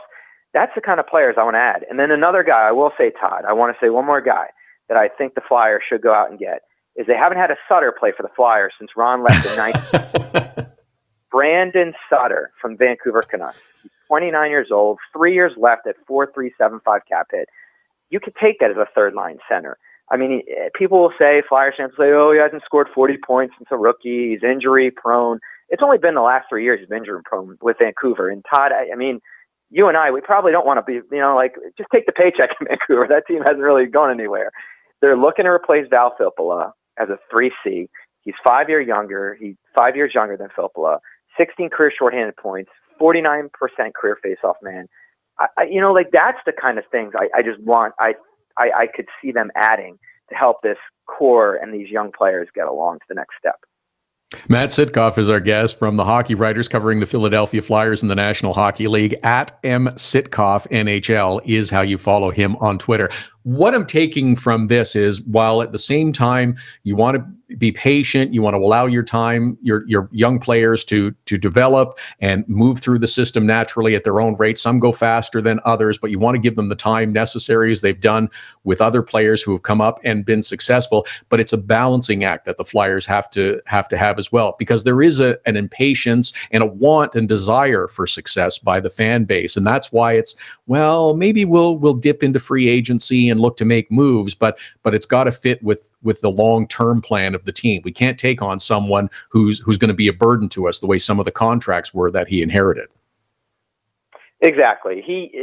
You look at the contracts he moved out, and it was all people that were signed long-term, signed a big money, maybe not at the right position, the right fit. You see the moves that he did make, and he signed a long-term. I mean, Sean Couturier right now at 4.33 is amazing if he's going to be a 1C, if he's going to be your top-line center.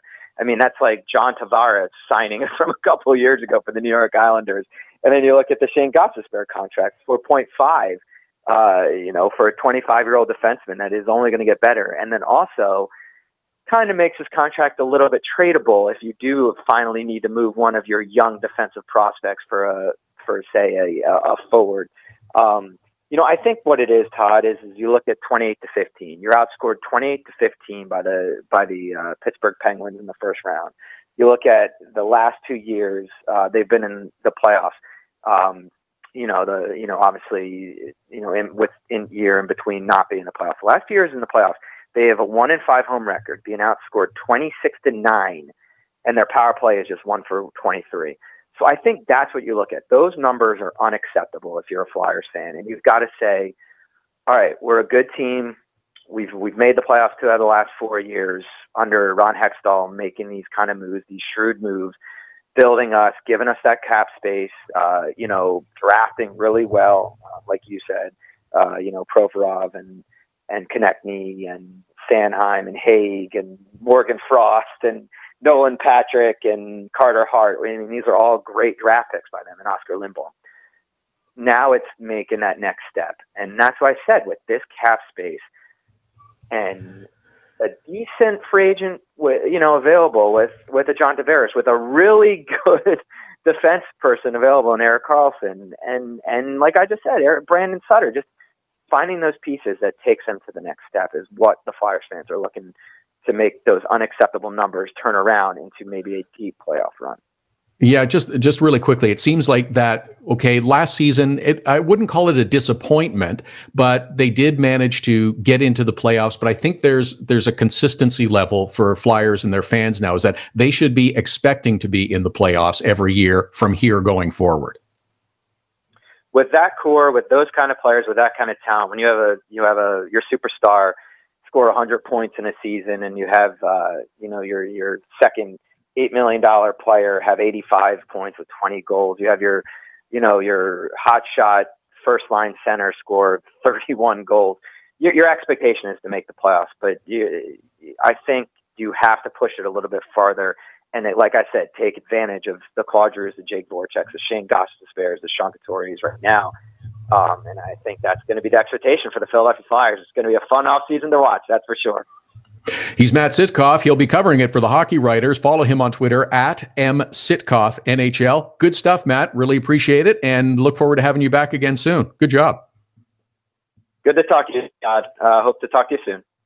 Matt Sitkoff for the Hockey Writers covering the Philadelphia Flyers. You'd like to have that consistency, smooth things out a little bit. I don't think the Philadelphia Flyers and their fans like riding the roller coaster of losing 10 games and then bouncing back and winning a bunch of games. And it's going to be, touch and go whether we're going to make it into the postseason. That's the minimum expectation, I think, now for the Flyers, is that, okay, we're making the playoffs. It's how far into the playoffs we're going to go and how far we can climb in the standings moving forward. At Hockey Unfiltered, at Todd Lewis Sports, our Twitter and Instagram handles. We'll talk a little San Jose Sharks, Vegas Golden Knights, and that series with radio play-by-play voice of the Sharks, Dan Rusanowsky, coming right after this break. Hockey Unfiltered with Todd Lewis sends you to the biggest events at the best prices. This year, we've partnered with Seat Giant to give you special deals on tickets to NHL games, concerts, or other events. Simply go to SeatGiant.com, find the tickets you want. When you check out, use the promo code TODD for a special discount. That's promo code TODD for a special discount. Start saving with SeatGiant.com on your next purchase. Get your business started getting more leads. 1-844-SEO-LEAD. The number to call if you want more online leads for your business is 1-844-SEO-LEAD. Search engine optimization can be the difference between success and failure. It's no coincidence which businesses are listed first in Google searches. Call 1-844-SEO-LEAD.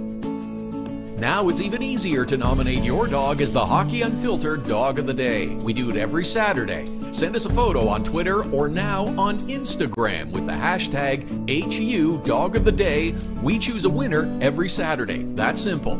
Now on Instagram or Twitter, send us the photo using the hashtag HU Dog of the Day, and your dog could be the one added to our gallery on the website and Facebook page. It's the Hockey Unfiltered Dog of the Day every Saturday. Cutting-edge design for manufacturing. Nova Product Design. Industrial design. Mechanical engineering and design. Nova Product Design provides experienced design for parts and assemblies, manufacturing, assembly, and serviceability. From plastic parts to sheet metal forming, mold and tool design, injection molding, and more. Nova Product Design. Visit novaproductdesign.com to learn more. So you had to get groceries, take your daughter to dance class, and a pipe burst in the kitchen. You missed Hockey Unfiltered with Todd Lewis. No problem. All of our shows are available as a podcast right after the show airs. so you can listen when life gets in the way of hearing us live. Subscribe through iTunes and get alerts as soon as the podcast is available, or go to our website, hockeyunfiltered.com, and listen. Plus, check out the other cool stuff, the Hockey Unfiltered with Todd Lewis podcast. Subscribe now through iTunes.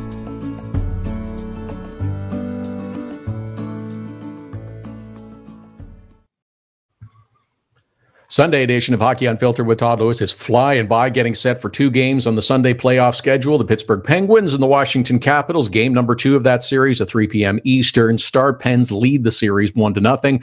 Winnipeg Jets, Nashville Predators. Game number 2 at 7 p.m. Eastern start. Jets on top in that series 1-0. San Jose Sharks even their series with the Vegas Golden Knights with a 4-3 double overtime victory on a nice goal from Logan Couture.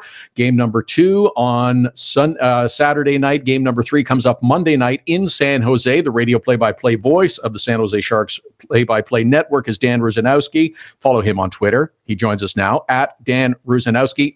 Just before I ask you about hockey, I haven't seen it yet. I know who won, but did you check out the Formula One race from earlier today? Haven't watched it yet. I'm just getting my arms around a bunch of hockey-related stuff, and I do not know what happened, so I haven't recorded. I'm going to watch it. Okay, I will just say that there was a lot of activity, and we can go from there. All right. Okay, so it's worth investing. But the San Jose Sharks, talk about their victory last night against Vegas. If I may, it was a great game to watch. It was just so much fun, the back and forth between the two teams, the drama that continued to increase as we got to double overtime, and the Sharks got what they needed, which was a victory to even the series. Well, they got exactly what they needed. And, the most significant thing, Todd, they did was they were able to get the victory without the services of Evander Kane. A lot of people have said that's been the major difference with the Sharks down the stretch. They had to prove that they could do it without him, too. And they had some practice for that near the end of the season when they lost him for one game against Colorado. And that's a playoff team. And they were able to win that game by a decent significance. So that was a nice preparation for what you have to deal with in the playoffs. But emotionally, it's just such an important win for this team. And to do so after such a one-sided loss in game number 1, I like the way that the Sharks leadership group and Coach Pete DeBoer approached it, is that, yes, we lost, and it's a big number, but it only counts as one loss in the series. And we've had lopsided losses before, and we're really comfortable and focused that we can get back on track. Well, that's right. And you know what? The coaching staff has done a remarkable job of keeping everybody on an even keel, but also technically getting them ready. They practiced what they did against Marc-Andre Fleury and the Golden Knights the day before. They worked on a lot of things really hard to make sure that they were trying to get shots to the net that would result in rebounds, to try to take advantage of Vegas where they could and maybe negate some of their speedy transition and all of that. So full marks to the coaching staff for that. But also, let's not forget that the Sharks won a game last year in the playoffs against Edmonton 7-0 and lost the series. In 1995, they lost to Calgary in a game 9-2 in their own building and won the series. So this year they lose 7-0. They could win the series. It just goes to show you that a big loss like that is not necessarily as demoralizing as it could be for some clubs. No, it's perceived that way by fans because, oh my gosh, it's a good number. It's so one-sided. How are we ever going to come back from that? But it's amazing the focus and professionalism that players display in getting back on track. And of course, having the great leadership group. Joe Pavelski was terrific, picking up a couple of assists. Mentioned the game-winning goal from Logan Couture, but he had another earlier in the game too. Well, that's right. And you know what? You go back to the experience this group has had together going to the Stanley Cup final in 2016, and you rely on that, and you make sure that you understand exactly what it takes to get there and to win. And that experience is being drawn upon. That's the one thing that Vegas doesn't have as a group. They haven't been through this together. And so what they've been offered now is their first real dose of playoff adversity. They haven't really had any to this point, although they've had some tough games. I mean, Marc-Andre Fleury hadn't allowed a goal at home until last night. Imagine that. No goals against at home until last night's game against the San Jose Sharks. So that's pretty amazing. Dan Rusanowsky, the radio play-by-play voice of the San Jose Sharks, is with us. Sharks victorious in double overtime over the Vegas Golden Knights to even their series at 1 apiece. You can follow Dan on Twitter at Dan Rusanowsky. The series shifts back to San Jose for game number 3. What did you see from the Sharks that they were doing differently to prevent Vegas from getting going the way they did in game number 1? It seemed as though they were trying to prevent them from getting started in their own end, that San Jose was not letting them get across the blue line easily and get through the neutral zone nearly as easily. Well, I think part of it was possession, but part of it also was the way that they were driving down the center lane, really basically blowing out of the zone with somebody and going to the middle of the ice. And then basically doing in a degree what Vegas does, and that is either drop it back to a guy that's coming in at full speed or get it off to the wing, on that play. I mean, there was a variety of top things that they did, but I think driving the center lane forced the defenseman to go back a little bit and create space for the trailer coming through was something that really helped the team. And having Martin Jones, who, again, one of the leaders on the group, confident in saying, yes, I know it wasn't a good game, but it's not something that's going to bother him going into game number 2. It didn't. And when Vegas did have chances, Martin Jones made some superb saves last night. Well, a couple saves he made were just incredible. I mean, one on James Neal, fantastic. Another one early in the game when Alex Tuck was one for the ages. I mean, that was just maybe the best save of the playoffs on that little give and go that Tuck had driving down the center lane. So he was there when he needed to be, no doubt. He probably would have liked to have had the Nate Schmidt one back, although I think there might have been a miscommunication on that one as to, well, what lane was being covered by one of the forwards on the far side of the ice over there. But that's all, water over the dam, under the bridge, whatever you want to say. Once you get through a game, you give a little bit of time to kind of reflect on what happened, and then you forget about it and move on. And that's what Jones and the Sharks did after game 1, after they lost so badly, and came back and now put some seeds of doubt on the other side. So that's now the challenge that Vegas has to deal with going to game 3. And I'm expecting just a fabulous game on Monday. Yeah, I agree. And I think it's just what I said before, too. I think that there's the confidence in this team. And you mentioned having the previous Stanley Cup final experience. A number of players have been with this group for a number of years, but also some of the young players who've made significant contributions as well. I thought Marcus Sorensen had a terrific game last night. Kevin Labanc, who had the setup pass to Logan Couture for the game-winning goal. I also like his contribution, not just last night, but as this year has moved along. Well, he's had his ups and his downs, no doubt. And I give the coaches full marks for showing the confidence in him, because in the early part of the game, things weren't exactly going right for Kevin. But, everybody expected that he was going to shoot the puck on that winning play. And he delayed, drew people to him. And then all of a sudden, that was just a world-class pass over to Logan Couture. And, kudos to the coaches for showing such confidence in him, because he's had, as I said, his ups and his downs. But when you do that, you get great performances at big moments from players that are used to doing that at every level of hockey. And so we're seeing that development from Kevin Labanc, and that's a big, big step forward for him. A couple of other quick ones, if I can, Dan. I think it's really interesting that Joe Thornton has been spending his time with the team. He's been skating and working hard to try to get back, but also saw him taking warm-ups last night with the team, and he's done that as well. I think that just speaks to what he brings to that roster, whether he's actually on the ice during the game or not, to have him as such an important member of the team. He's one of the greatest players that's ever played the game, and so it's pretty obvious that when you have him in your locker room, and somebody that's such a big personality as he is, it makes a big difference in your team, whether he's in the lineup or not. The fact that he's back on the ice for warm-ups, and he's been doing that through the whole playoffs, first round as well, is a big deal for these guys. They really respect Joe. They want him to be around, and he's definitely not a distraction, that's for sure. He's bringing all of that experience that he has to keep the guys loose, but also to add any advice that's necessary. And that's something that the players and the coaches really appreciate.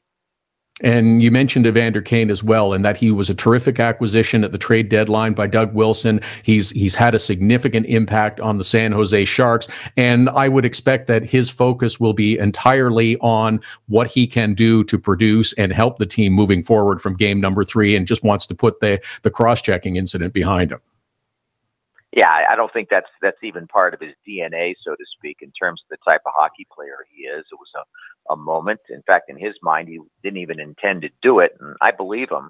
I think he's got that nasty side to his game, but it's always been a clean type of nastiness, and that's something that everybody really likes. So it won't have any effect on him whatsoever. He's not a guy that has incidents like this occur on the ice, and so I don't expect anything but a great contribution from Evander Kane. He's been just a fabulous guy on and off the ice for this team, and just a tremendous fit. And we're looking forward to a great Game 3 and a great rest of the series. San Jose and Vegas. It shifts to Northern California for Game number 3 on Monday night. Dan Rusanowsky, Sharks Radio play-by-play voice, at Dan Rusanowsky, to follow him on Twitter. Appreciate you squeezing us in for a few minutes today, Dan. Enjoy the rest of the series, and I hope we catch up again soon. Absolutely, Todd. And now I'm going to go turn the Formula One race on to see what happened in Baku. Done deal. Thanks, Dan. Dan Rusanowsky, the play-by-play voice of the San Jose Sharks. I'm curious to see what happens with San Jose and Vegas moving forward. As mentioned by Dan, that this is the first goals that Marc-Andre Fleury had scored against him at home during the postseason. This is the first loss suffered by the Vegas Golden Knights in the postseason. How does this team react? We've seen that things have rolled off them rather efficiently and smoothly as the season goes on, but you can't deny that the stakes continue to go up the further they go into the season, into the postseason. How is the team going to react? How are they going to react going into another building that has an amazing playoff atmosphere as well? San Jose and the SAP Center has a terrific game atmosphere, and in playoffs it goes up another notch, much like it does for every other building around the National Hockey League. We talk so much about Vegas and the show and everything. It's fantastic, it's wonderful, and I still want to know where I can get those LED glasses that the drummers wear. But going into San Jose and a loud and enthusiastic home crowd, that will be something that this team is going to have to deal with as well. At Hockey Unfiltered, at Todd Lewis Sports Twitter and Instagram handles. We got one more segment up to the top of the hour. A couple other stories that we'll try to squeeze in from Saturday and the postseason, and 2 really interesting games. And we'll look ahead to the 2 games on Sunday scheduled as well, with the Pittsburgh Penguins and Washington Capitals in the afternoon contest. Then the evening game, Winnipeg Jets, Nashville Predators. There's a lot of anticipation about what's going to happen in game number 2 of that series. Hockey Unfiltered with Todd Lewis, back with more after the break. Hockey Unfiltered with Todd Lewis sends you to the biggest events at the best prices. This year, we've partnered with Seat Giant to give you special deals on tickets to NHL games, concerts, or other events. Simply go to SeatGiant.com, find the tickets you want. When you check out, use the promo code TODD for a special discount. That's promo code TODD for a special discount. Start saving with SeatGiant.com on your next purchase. Get your business started getting more leads. 1-844-SEO-LEAD. The number to call if you want more online leads for your business is 1-844-SEO-LEAD. Search engine optimization can be the difference between success and failure. It's no coincidence which businesses are listed first in Google searches. Call 1-844-SEO-LEAD. Now it's even easier to nominate your dog as the Hockey Unfiltered Dog of the Day. We do it every Saturday. Send us a photo on Twitter or now on Instagram with the hashtag HU Dog of the Day. We choose a winner every Saturday. That's simple.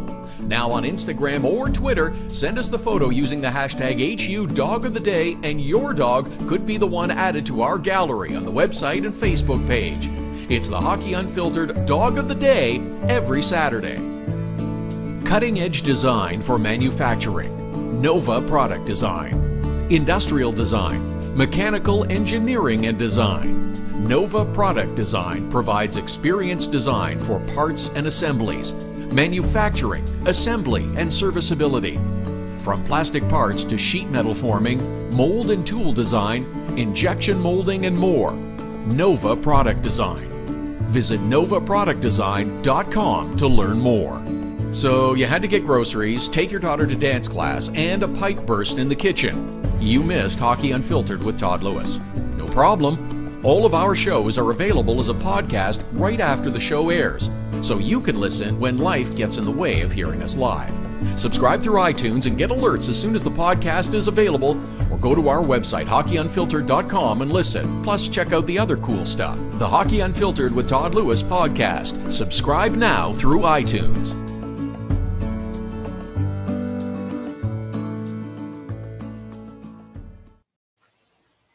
In a busy couple of hours, we'll take you right up to the top of the hour, get you set for Sunday playoff action. Pittsburgh Penguins, Washington Capitals first, and then it's the Winnipeg Jets and the Nashville Predators in action this evening at Hockey Unfiltered, at Todd Lewis Sports, our Twitter and Instagram handles. Don't forget, check out our website. That's where you can get podcasts along with our app, the Hockey Unfiltered app, which is available, and you can subscribe through iTunes and through iHeartRadio, and our Facebook page as well. We always post interesting stuff there as well. I mentioned this at the end of last hour, and I want to get some stuff in before we finish up here, and I will talk a little bit about the games on the schedule today. But the Toronto Maple Leafs and their season coming to an end has brought about the usual dissection and review of every aspect of the Maple Leafs, and also brought out an awful lot of wide-ranging speculation, stupidity, and manure that has risen to the top of the pool with some of the suggestions of things that we can look for in terms of the Maple Leafs, and also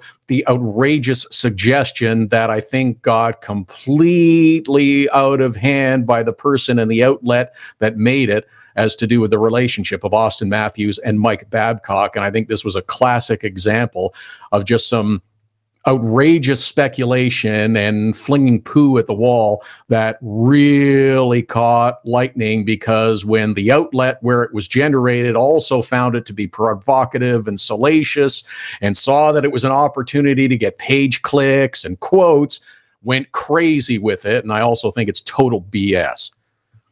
Matthews, Babcock both said, when they were asked about it repeatedly, everything's good, everything's fine, yet all the lemmings kept asking about it. Here's the quick postseason overview of the Maple Leafs. They're still in the building process. 2 years ago, you were thrilled to get the number 1 overall pick because you stunk. You've had 2 years of climbing back into the playoffs. You're a good team. Are you a Stanley Cup contending team? With that defense, not a chance. You're not good enough. There's still work to be done. Look how good their AHL team is. That's what's coming. Be patient. There's still going to be pain.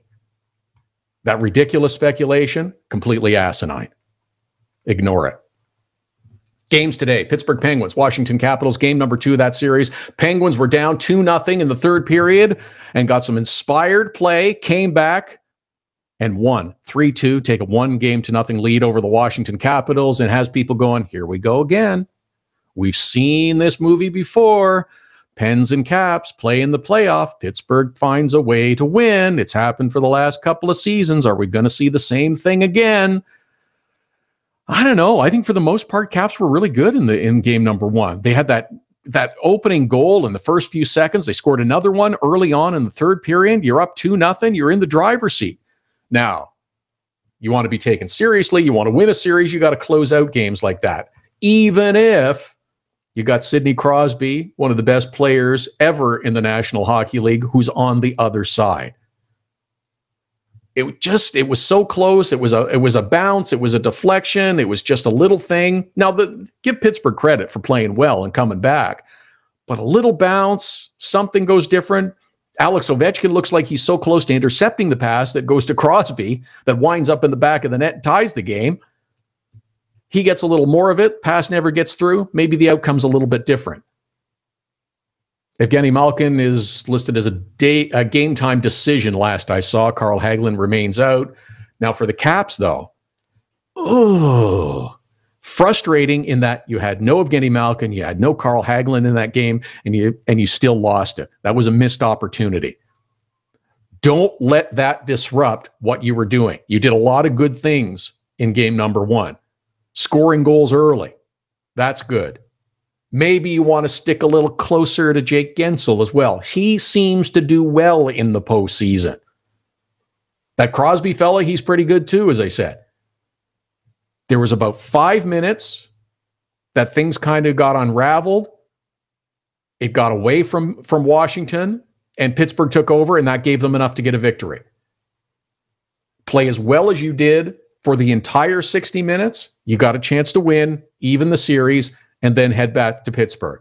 That's all you can think about, and that's all you should be focused on right now. Just win game number 2. You lost games number 1 and 2 at home to Columbus, came back and won the next 4 straight. Now, this isn't Columbus, this is Pittsburgh.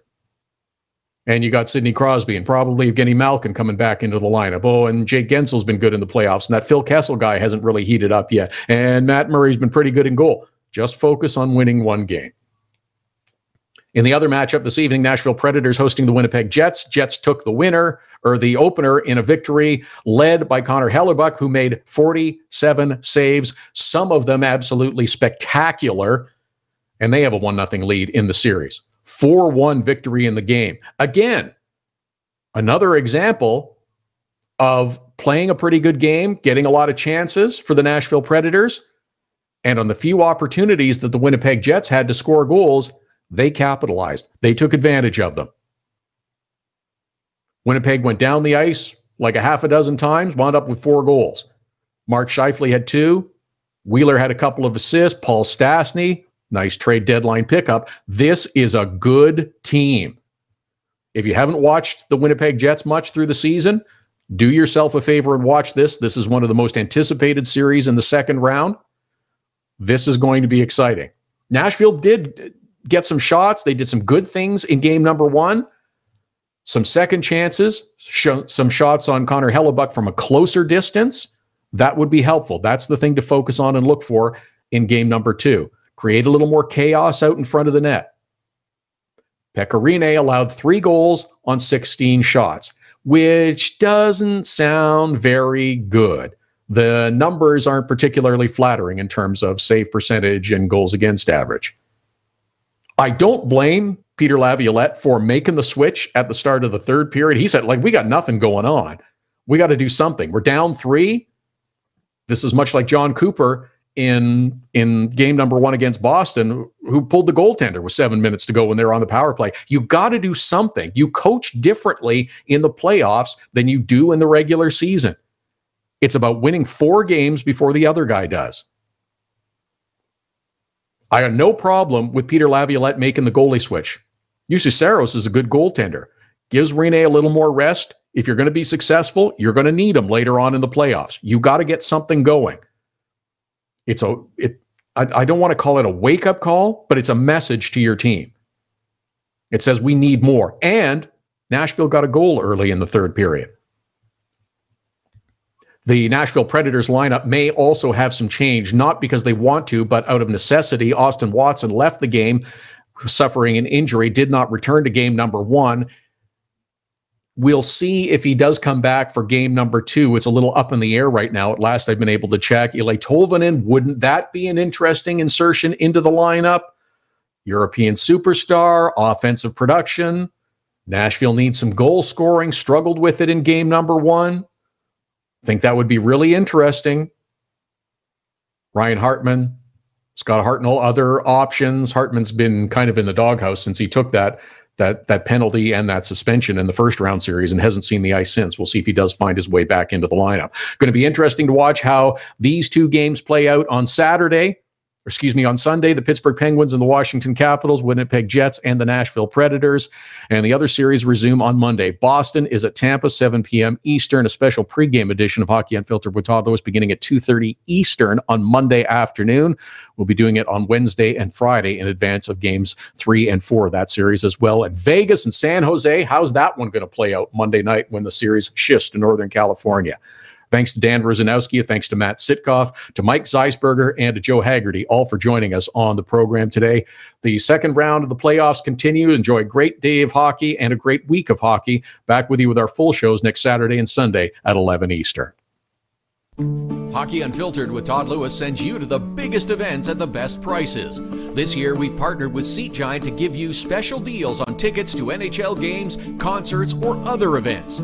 Simply go to SeatGiant.com, find the tickets you want. When you check out, use the promo code TODD for a special discount. That's promo code TODD for a special discount. Start saving with SeatGiant.com on your next purchase. Get your business started getting more leads. 1-844-SEO-LEAD. The number to call if you want more online leads for your business is 1-844-SEO-LEAD. Search engine optimization can be the difference between success and failure. It's no coincidence which businesses are listed first in Google searches. Call 1-844-SEO-LEAD. Now it's even easier to nominate your dog as the Hockey Unfiltered Dog of the Day. We do it every Saturday. Send us a photo on Twitter or now on Instagram with the hashtag HU Dog of the Day. We choose a winner every Saturday. That's simple. Now on Instagram or Twitter, send us the photo using the hashtag HU Dog of the Day, and your dog could be the one added to our gallery on the website and Facebook page.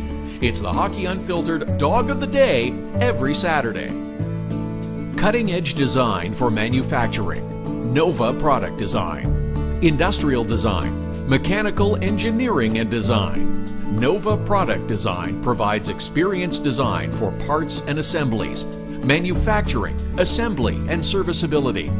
From plastic parts to sheet metal forming, mold and tool design, injection molding, and more.